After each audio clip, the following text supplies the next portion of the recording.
Boa noite a todos, os amigos que nos assistem nesse momento. É uma alegria imensa estar com vocês, fazendo parte aí dessas reflexões, né, em torno do Evangelho de Jesus, nessa palestra do tratamento espiritual que é ministrado todas as quartas-feiras. Eu me chamo Gemima e nós estaremos juntos estudando o tema família, que é um novo ciclo de palestras que se inicia, e nós vamos refletir um pouco sobre o tema família. Eu gostaria de, nesse momento, fazer um pedido a todos que nos assistem através das redes sociais, que possa estar num ambiente tranquilo, sereno, evitar televisão, som alto, né? Para que a gente possa conversar aí, né, sobre o nosso evangelho.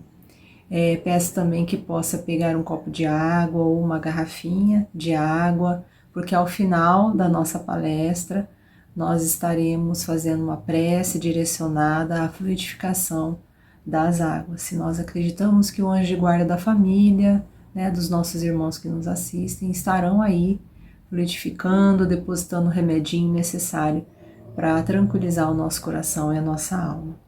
Então eu gostaria de, nesse momento, convidar todos vocês para fazer a nossa prece de abertura.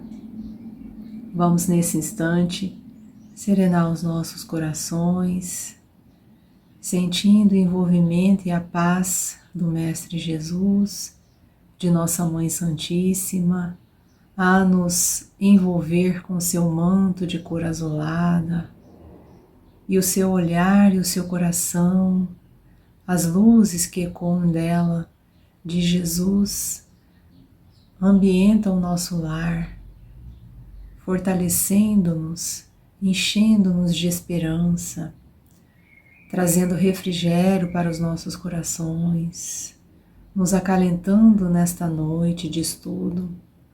Vamos pedir a Jesus que tenha misericórdia das nossas dificuldades, dos nossos problemas.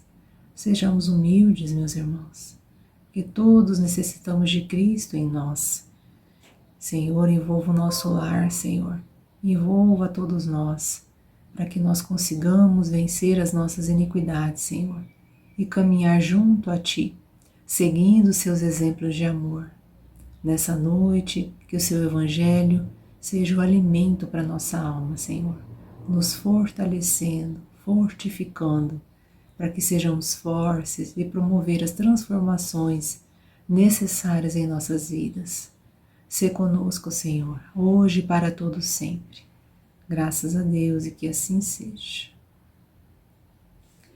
Então, meus amigos, como nós estávamos falando, o tema que nós vamos trabalhar a partir de agora, 3 palestras consecutivas, vai abordar assuntos relacionados à família.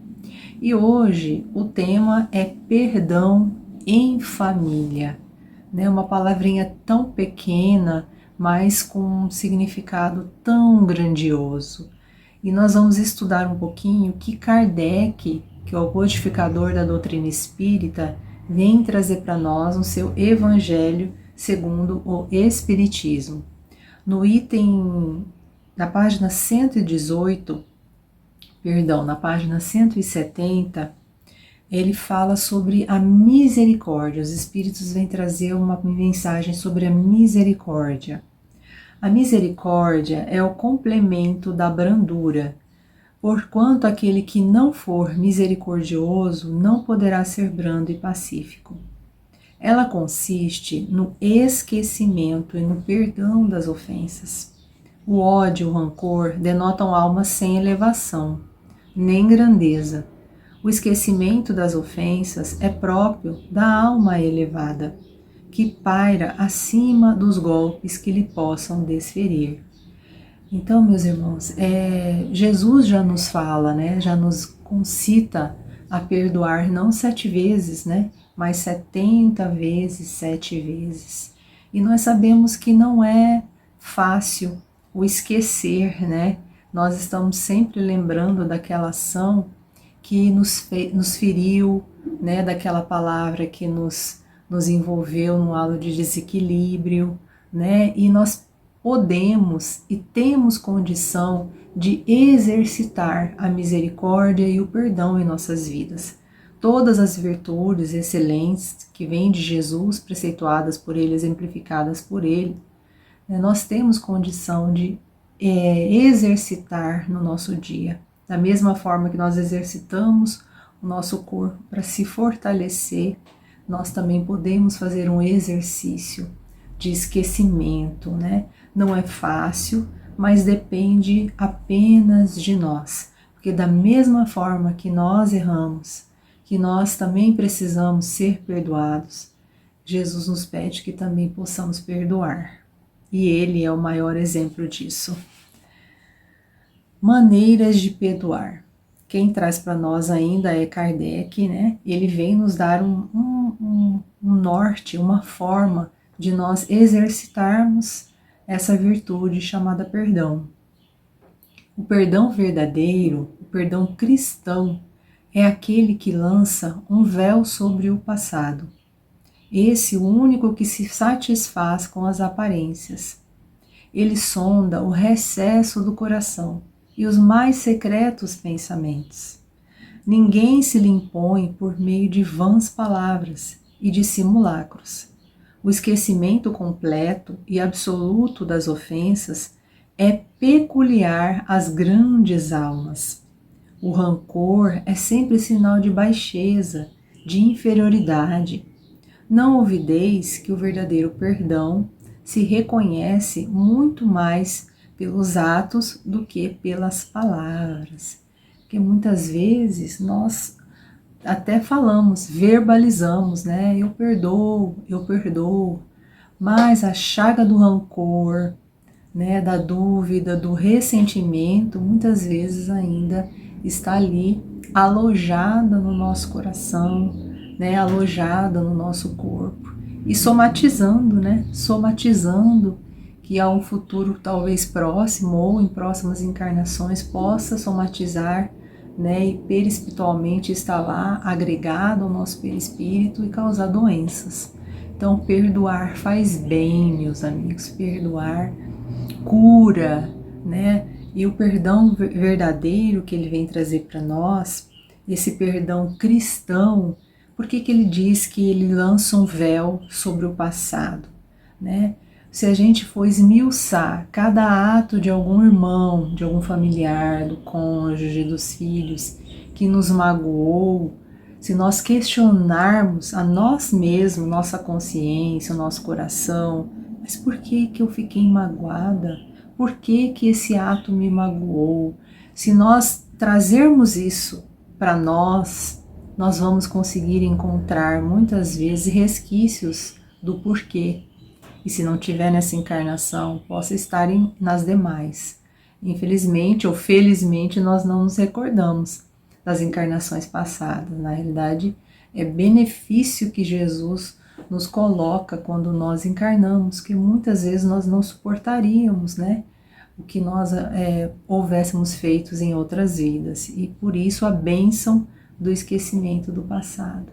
Mas muitas vezes, se nós refletirmos do porquê que nos causou, né, tanto mal-estar, nós podemos conseguir entrever aí uma luz, né, e alçar a bênção do esquecimento, que é o que fala a mensagem para nós aqui de Kardec. O que nós devemos sempre lembrar é que nós podemos exercitar a caridade, o perdão, a benevolência, a indulgência, né, fazendo esses atos todos os dias. E um dia nós vencermos as nossas deficiências, né, os nossos defeitos e conseguir essas virtudes que Jesus exemplificou para nós, né? Reconciliação com os adversários. Quando nós falamos em perdoar o outro, né, Jesus traz aí para nós em Mateus, né, a reconciliação, né, é oferecer a outra face, né? Reconciliai-vos o mais depressa possível com o vosso adversário, enquanto estáis com ele a caminho, para que ele não vos entregue ao juiz, o juiz não vos entregue ao ministro da justiça, e não sejais metido em prisão. Digo-vos em verdade que daí não saireis enquanto não houverdes pago o último centil. O que Mateus quis dizer, né, com esse juiz, com esse ministro da justiça? É uma alegoria, né? Ele vem trazendo na realidade uma alegoria. Quem é esse juiz, quem é esse ministro é a nossa consciência. Né? As leis de Deus, as leis divinas, no livro dos Espíritos, falam onde está a lei de Deus. Ela está em nossa consciência. A nossa consciência grita todo momento que nós vamos por um caminho errado. É a nossa consciência, é Jesus falando, reflita, tem certeza, é isso mesmo. Mas nós temos o livre-arbítrio para fazer as escolhas. Né? E quando nós deixamos de cumprir uma lei de trânsito, nós podemos bater o carro, né? Nós podemos causar um transtorno para alguém, machucar alguém, né? Nós podemos ser multados. Então, da mesma forma, as leis de Deus, porque elas são imutáveis. Passa-se gerações em gerações, encarnações, planetas, mundos, né? Sistemas solares, sistemas que nós desconhecemos, né? Orbes que nós desconhecemos, elas são as mesmas. Então, cada vez que nós escolhemos não seguir essa lei, nós caímos, né, em erro. E as consequências são diretamente proporcional ao tamanho desse erro. Né? Então, nós possamos, e nós só vamos conseguir ser felizes, meus irmãos, quando nós amarmos uns aos outros, amar a Deus sobre todas as coisas, cumprirmos essa lei. E uma delas é a reconciliação com os nossos adversários. Né? Se todos nós somos uma família, todos nós somos irmãos, nós precisamos transformar esses sentimentos que hoje são de aversão, que são de dificuldades. Algo há, se não nessa encarnação e outras encarnações, para que você não tenha afinidade, para que você tenha dificuldades com alguns irmãos. E aí, em Mateus, Jesus fala, reconciliai-vos depressa. Por que que ele fala depressa? Né? Quem quer angariar adversário, quem quer ficar com o adversário, né? Quem em sã consciência, né? Quer ter inimizades, né? Não, nós somos todos uma família só, somos irmãos, né? Um dia estaremos todos juntos, reunidos numa grande família, felizes junto ao Pai. Precisamos reverter isso, né? Oferecer a outra face a esse irmão e nos reconciliar. Caridade para com o próximo. A verdadeira caridade, ela é modesta, simples, indulgente. Atire-lhe a primeira pedra aquele que estiver isento de pecado. Então, quando nós falamos de reconciliação, né, nós falamos dessa palavrinha especial chamada caridade para com o próximo, né? Que ela não é exuberante, ela não é exterior, né? Ela é simples, indulgente, né? Ela acolhe, ela é acolhedora, né? E o preceito de atire-lhe a mulher que foi pega em adultério, né? Na passagem do Evangelho, atire-lhe a primeira pedra quem não tem pecado, né? Todos nós temos os nossos débitos, né? As nossas questões conosco mesmo, com as leis de Deus, que deveremos reparar. O quanto antes inteligentes somos nós, se nós conseguimos entender, conseguimos observar o que precisamos modificar, né, e corremos atrás disso, né, buscando ferramentas, né, a agenda da reforma íntima, nós temos a agenda da reforma íntima que nos auxilia, que é cultivar sentimentos, cultivar virtudes, nos ajuda nesse processo de destruir os nossos defeitos e construir, né, virtudes, né, é um exercício diário, são todos os dias, é uma agenda diária, né, os livros espíritas que também nos ajudam muito na leitura, com os exemplos dos romances, né, e alguns livros também doutrinários, que nos dão lucidez quanto às nossas tarefas nesse orbe. A Terra, ela não é um parque de diversões que nós viemos aqui nos divertir, nós viemos aqui com uma tarefa certa, com uma missão, todos nós no nosso lar, no nosso ambiente profissional, na nossa casa, todos nós temos uma tarefa e temos um objetivo muito maior, que é sair deste planeta melhores do que nós chegamos, com créditos e não com débitos. Possamos ter consciência cada vez mais disso e não perder mais tempo, né? O que é perdoar? Ainda no Evangelho segundo o Espiritismo, né? Perdoai aos vossos irmãos como precisais que se vos perdoe. Se seus atos pessoalmente vos prejudicaram, mais um motivo aí tendes para serdes indulgentes, porquanto o mérito do perdão é proporcionado à gravidade do mal. Nenhum merecimento teríeis em revelar os agravos dos vossos irmãos, desde que não passassem de simples arranhões. Né? Olha novamente aí o preceito, né? Da mesma forma que eu preciso ser perdoado, não 7 vezes, mas 70 vezes 7 vezes, né? Porque nós não devemos perdoar o outro, né? Eu me lembro de uma história de Chico, numa ação que um irmão cometeu com ele, e aí esse irmão foi lá e falou: Chico, me perdoa, eu não percebi que eu feri, que eu fui leviano, né, nessas palavras, nessas atitudes. E aí o Chico Xavier olhou para ele e falou assim: olha, eu não vou te perdoar. Ele falou: mas como que eu não vou perdoar? Na realidade eu não me senti ofendido. Não tenho que te perdoar de nada, eu não me senti ofendido. Então olha que lição grandiosa de Chico. Ele compreendeu talvez ou o desequilíbrio do irmão, ou muitas vezes o fato do irmão não compreender as suas próprias palavras e não se sentiu ofendido por aquela ação, por aquele momento, né?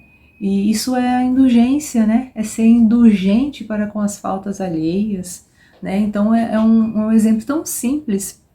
A outra é a água da indulgência, né? Que Jesus toma uma água. Chico Xavier, né? Que ele também estava no momento em que fizeram viu uma ação, um episódio, né?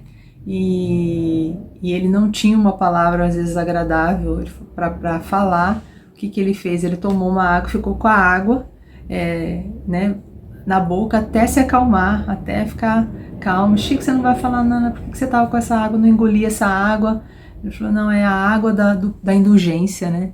A água da indulgência, né? Então ele ficou com a água na boca até ele se acalmar e se serenar, para ter algo bom a ser dito naquela situação. Então é mais um exemplo, né?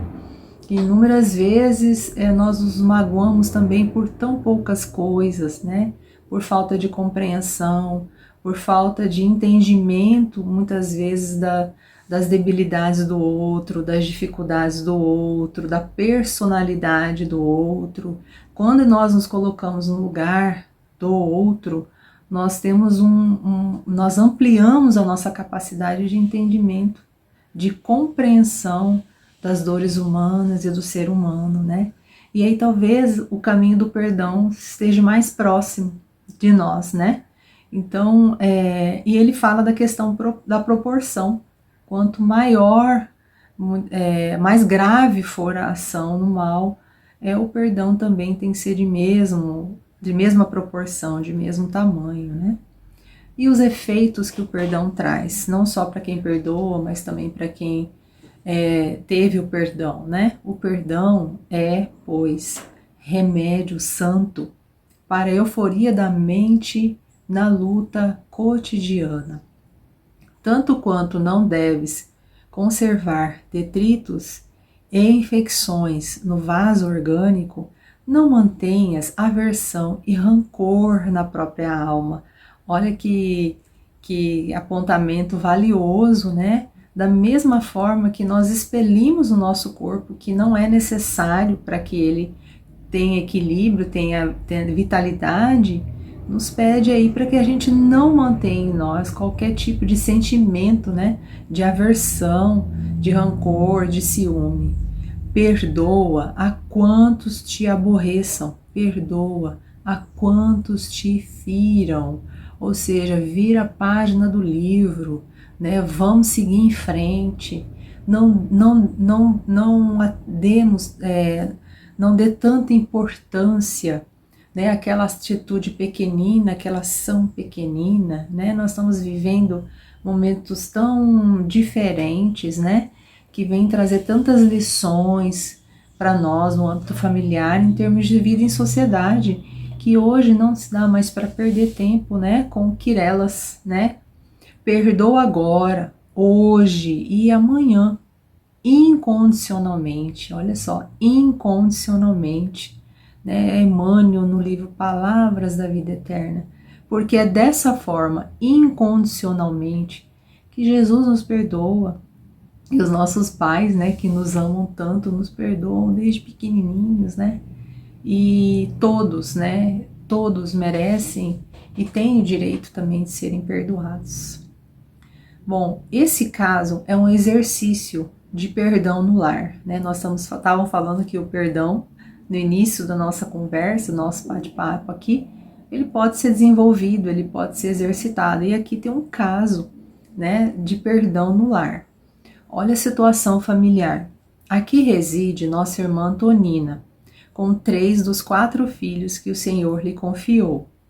Incapaz de vencer as tentações da própria natureza, o marido abandonou-a há 4 anos para comprometer-se em delituosas aventuras.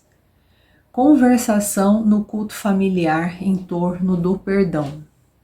O melhor processo de viver em paz. Somos levados a crer, meus filhos, que o Divino Mestre, em nos ensinando a desculpar todas as faltas do próximo, inclinava-nos ao melhor processo de viver em paz. O perdão e o vaso cheio de lama e fel. A alma que não perdoa, retendo o mal consigo, assemelha-se ao vaso cheio de lama e fel. Devemos perdoar sempre. Há serviços que não podemos pagar senão com amor.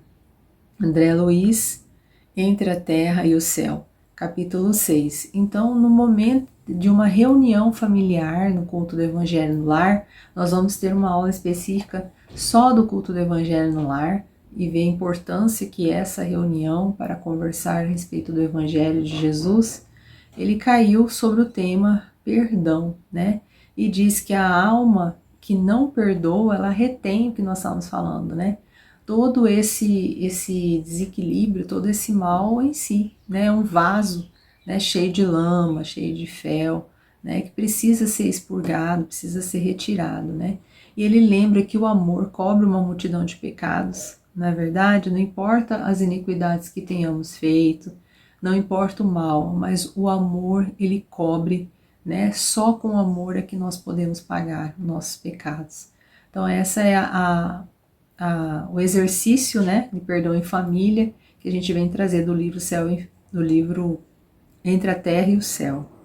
E o que fazer pela paz na família, né? A indulgência que nós estávamos falando, né? Lembrai-vos daquele que julga em última instância, que vê os pensamentos íntimos de cada coração e que, por conseguinte, desculpa muitas vezes as faltas que censurais, ou condena o que relevais, porque conhece o móvel de todos os atos. Lembrai-vos de que vós, que clamais em altas vozes, anátema, tereis quiçá cometido faltas mais graves. O Evangelho segundo o Espiritismo, Kardec. Então, ele vem falar do julgamento, né? Que a gente, muitas vezes, por indiferença, por falta de entendimento, falta de compreensão, né? Nós julgamos os atos do irmão, né? E ele vem pedir para nós, para a gente ser indulgente, porque nós não estamos no lugar do nosso irmão. Nós não sabemos o que está acontecendo, né? Até nós compreendermos.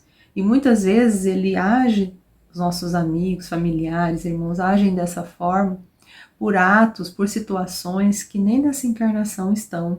Tem uma passagem do Evangelho que fala causas anteriores das aflições. Pesquisem, bem no início do Evangelho, não sei qual é o capítulo, e lá fala que se o desequilíbrio, se não houve nada nessa vida que acarretou neste ou naquele desequilíbrio, nesta ou naquela doença, que a causa está em outras vidas, né, em outras encarnações, né? E para que nós possamos reparar os nossos erros, nós viemos com essas debilidades, com deficiências, né, com essas situações que são reparatórias, né, para a gente reajustar, nos reeducarmos, né? Então, que possamos desenvolver essa virtude de se colocar no lugar do outro, né, se desculpar, né, e lembrando que Jesus nos conhece no íntimo, Ele sabe tudo de nós, né? Se perdoardes aos homens as faltas que cometeram contra vós, também vosso Pai Celestial vos perdoará os pecados. Mas se não perdoardes aos homens, quando vos tenham ofendido, vosso Pai Celestial também não vos perdoará os pecados. Mateus 6, 14 e 15. Bem-aventurados os que são misericordiosos, porque obterão misericórdia. Então, é a lei da ação-reação, meus irmãos, né? Da mesma forma que nós oferecemos, nós recebemos. Nós, como diz o ditado, se a gente planta feijão, a gente não vai colher arroz, né? Nós vamos colher feijão. Então, que nós possamos realmente prestar atenção nessa virtude, que ela é tão importante para curar ressentimentos, né? Mágoas, sentimentos pequeninos entre familiares, entre amigos, entre irmãos de caminhada, né, entre profissionais do mesmo ambiente de trabalho, que possamos ver o outro com olhos de amor, assim como Jesus nos olha com olhos de amor, torce pela nossa libertação, pela nossa cura todos os dias. Ele é o governador desse planeta e responsável pela evolução espiritual de todos os irmãos, todos que estão comprometidos neste orbe, né? Então, que possamos realmente desenvolver o perdão em nossos corações, olhando com olhos de amor a todos da mesma forma que nós gostaríamos que os outros nos olhassem de forma terna, com olhos de amor também. Certo? Então nós vamos encerrando aqui o nosso primeiro ciclo de palestras do tema família, agradecendo a sua paciência, né? A sua presença, e vamos convidar vocês agora para que coloque o seu copinho de água à frente do vídeo, da tela, né? E serene o seu coração, e para que possa, junto de nós, né, fluidificar a sua água. Que Jesus abençoe, vamos fazer um encerramento, fazer uma prece, que Jesus possa abençoar o seu lar. Vamos buscar mais uma vez o Mestre Jesus, que nos acolheu com as suas palavras nesta noite. Senhor, que a sua luz, que a sua misericórdia envolva todos os nossos amigos, familiares, todos encarnados e desencarnados, Senhor. Que ela resplandeça em cada lar que nesse momento se conectou conosco desta palestra, Mestre Jesus, abençoando, fortalecendo, enchendo o coração de muita esperança, alegria de viver e confiança em dias melhores. Permaneça conosco, Senhor, guiando os nossos passos, hoje e sempre. Que assim seja. Nos preparemos para o momento do passe e fluidificação das águas. Coloque um recipiente com água limpa para ser fluidificada. Irmãos, não importa aonde você está, quais as dificuldades que está enfrentando, Jesus está sempre pronto para vir em nosso socorro. Coloque-se de maneira confortável, que lhe facilite a concentração e a receptividade. Respire lenta e tranquilamente. Inspire, expire. Inspire, expire. Encha seus pulmões de ar e solte bem devagar. Deixe que energias de tranquilidade e paz penetrem seus pulmões, circulem por todo o corpo. Sua alma, em harmonia com o corpo, se sente tranquila e em paz. Mentalizemos a passagem de Jesus. Dia claro, os raios dourados do sol iluminam a paisagem alegre de Cafarnaum. Casario branco, trepadeiras multicoloridas e pássaros saltitantes enchem a paisagem de otimismo. A notícia das curas atraía a multidão dos necessitados. Subitamente Jesus aparece, esguio e belo. A túnica desce-lhe até os pés. Ao pôr do sol, todos os que tinham doentes atingidos de males diversos traziam-nos, e ele, impondo as mãos sobre cada um, curava-os. Assim narra o evangelista Lucas. Mentalize Jesus se aproximando de você. Ele impõe as mãos amigas sobre a sua cabeça. Perceba que de suas generosas mãos cai uma cachoeira de águas claras e puras, vindas do seu amor a te banhar. Derramam-se em sua cabeça, descem pelos ombros, banham todo o seu ser, te trazendo paz, serenidade, equilíbrio. Limpam todas as impurezas e te pacificam. Sinta estas águas te banhando, limpando. Respire. Mentalize agora Jesus como sol diante de você. Sua luz, seu calor te envolvem. Sinta as energias curadoras que emanam do Cristo em sua direção. Ele ouve as suas preces. Confie nele. Seu amor é infinito e te acompanha e protege, oferecendo de tudo o que necessitas. Confie. Absorva as energias curadoras de Jesus. Sua luz te envolve. Sinta essas energias percorrendo todo o seu corpo. Sinta-se fortalecido e em paz. Senhor Jesus, divino amigo, estende as tuas mãos generosas, Senhor, e transforma estas águas em remédio para os nossos males físicos e espirituais. Guarda-nos, Jesus, em sua paz. Estende as vibrações de amor em benefício do meu lar, Senhor. Que aqui possa reinar a paz, a saúde, a tranquilidade. Nós lhe rendemos graças, Jesus. Fica conosco hoje e sempre. Graças a Deus. Faça uso da água fluidificada.